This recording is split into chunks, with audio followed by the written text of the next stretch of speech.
série de pinturas de mulheres na literatura que me inspiram a minha arte, inspiram a minha escrita, e a mulheres escritoras, gente. Olha a responsa.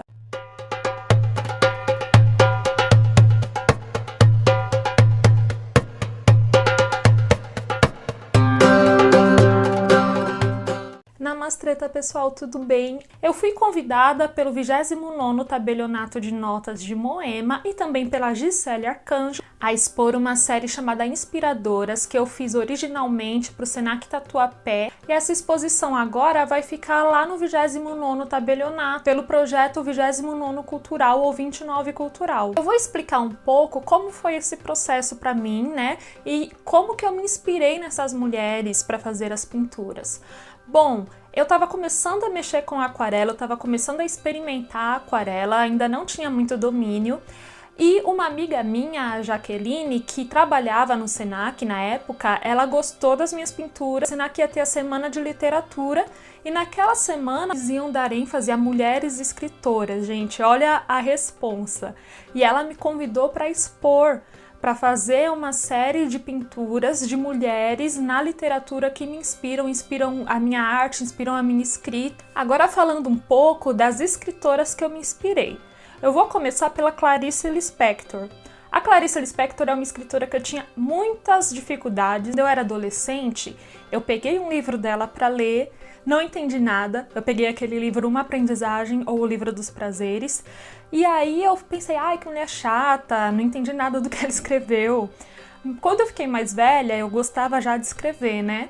Então, eu tenho até um blog, eu vou deixar aqui o endereço para vocês. Eu gostava de escrever e eu fazia uma oficina de escrita. Nessa oficina de escrita, começaram a dizer que a minha escrita se assemelhava um pouco à escrita da Clarice. Nisso, eu comecei a ficar um pouco curiosa para conhecer mais o trabalho dela e comprei o livro Uma Aprendizagem ou O Livro dos Prazeres para ler novamente. E tudo aquilo que eu não conseguia entender, nossa, gente, abriu um universo para mim, eu entender tudo que ela falava, eu entrar na mente dos personagens, como ela faz, né? Eu me reconheci muito na personagem principal desse livro, a Lori, e daí comecei a ler vários livros dela.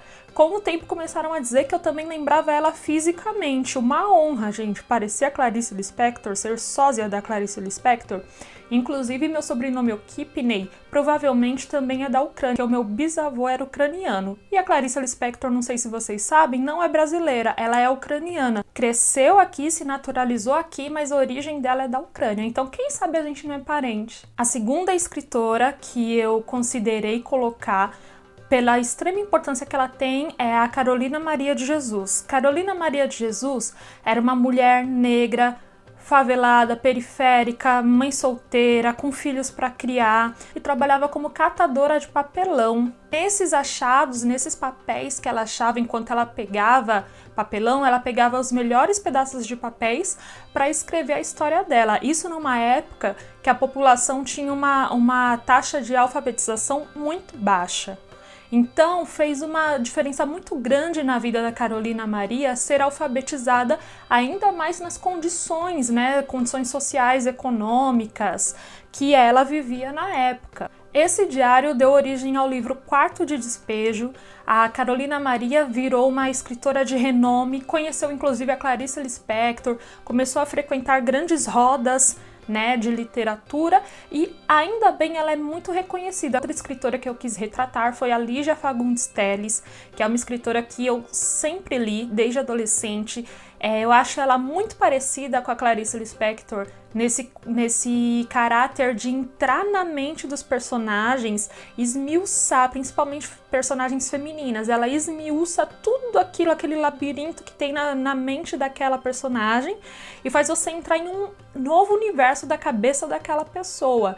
Eu li o livro dela, As Meninas, eu li muitos outros, mas o As Meninas é o livro assim que mais me encanta dela. Uma escritora contemporânea nossa é a Daniela Arbex, que eu acho extremamente necessária a leitura. A Daniela Arbex é jornalista e ela faz livros no formato de jornalismo literário, então ela vai até o local, né, e ela faz todo um apanhado de relatos, um apanhado de fatos, um apanhado de depoimentos e transforma aquilo numa literatura.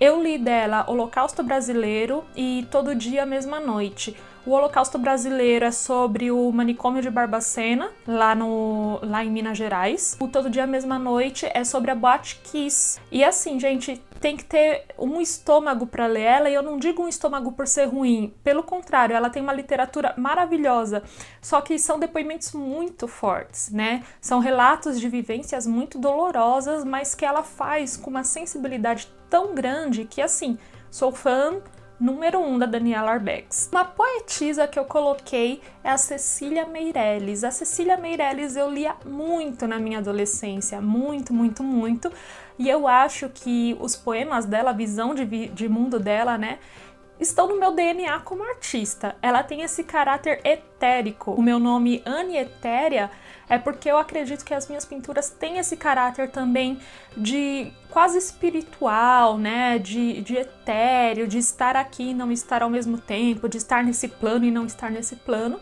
E é o que os poemas dela me trazem. Os poemas dela têm uma delicadeza, uma doçura, uma melancolia. Parece que ela tá aqui, ao mesmo tempo não tá. É um escapismo, né? Uma simbologia muito forte. Por isso eu também quis retratá-la. Partindo para as escritoras estrangeiras, eu quis colocar a Malala e a Anne Frank como escritoras muito jovens.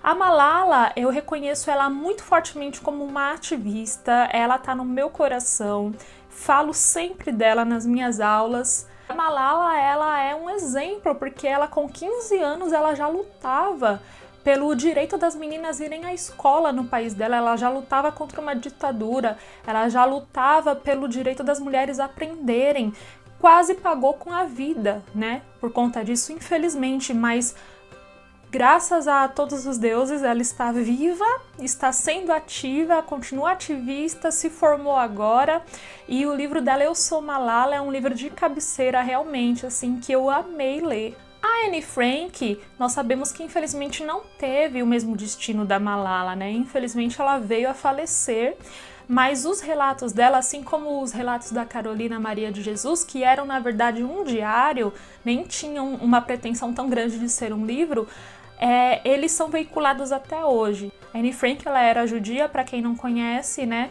Na época da perseguição aos judeus, do nazismo, ela e a família dela teve que se refugiar dentro de um porão. Eles ficaram anos e anos lá dentro, em que ela ficou isolada do mundo.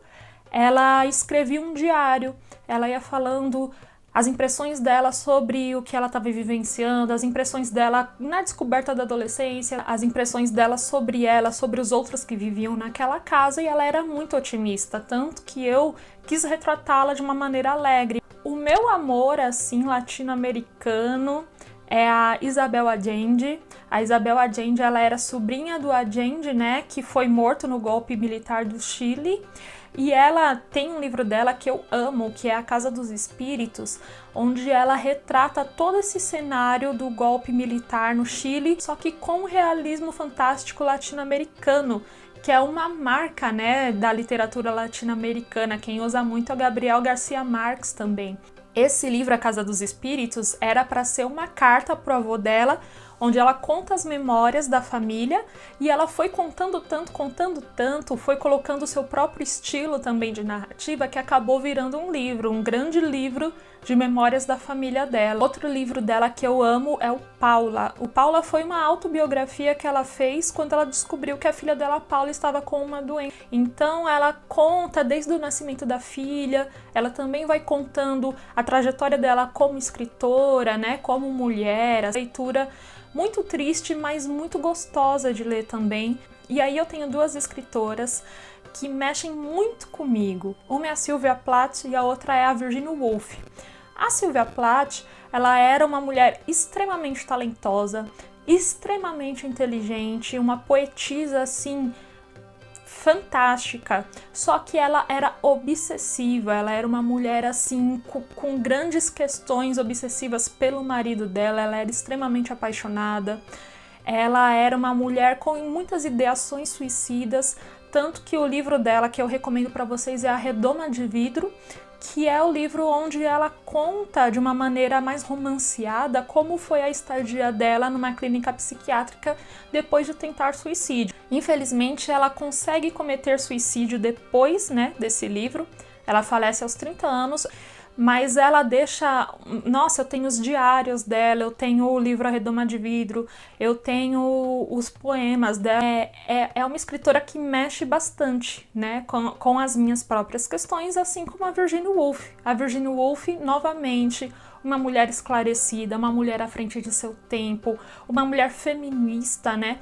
Tanto que um dos livros que eu recomendo dela para vocês é Um Teto Todo Seu, onde ela fala dessa questão da época, o que uma mulher precisava para ser escritora. E ela fala, a mulher precisa ter renda e um teto todo seu. Ou seja, ela não pode ter um marido que vai querer mandar nela, ela não pode ser dependente financeiramente de um homem. Ela tem que ser uma mulher independente se ela quiser fazer literatura. Outros livros também eu recomendo dela, o Orlando, Mrs. Dalloway, o As Ondas, são vários livros dela que eu gosto, mas ler a Virginia Woolf, para mim, é como entrar em um alto mar. É como se fosse uma ressaca de mar me indo, me voltando, né, fazendo todo aquele rebuliço dentro do meu coração, que eu acho que é o que ela queria, né? A personalidade dela era isso, ela era uma mulher muito tempestuosa e ela também acaba cometendo suicídio.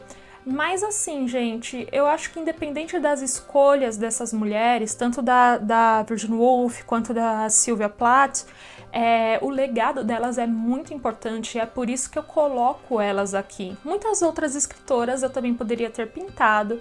Eu poderia ter pintado a Flor Bela Espanca, eu poderia ter pintado a Simone de Beauvoir, eu poderia ter pintado a Charlotte Brontë, né? É Brontë? Eu acho que é Brontë. As irmãs Brontë, né, em geral, que eu gosto muito delas, mas eu tinha que fazer uma seleção de 10. Quem sabe eu não continuo pintando outras mulheres, né? Quem sabe essa exposição não cresça e vá para outros lugares aí com mais escritoras. Quem for na exposição, por favor, me marca no Instagram, me marca no Facebook, tá? Eu vou adorar saber que vocês estiveram lá, tira foto.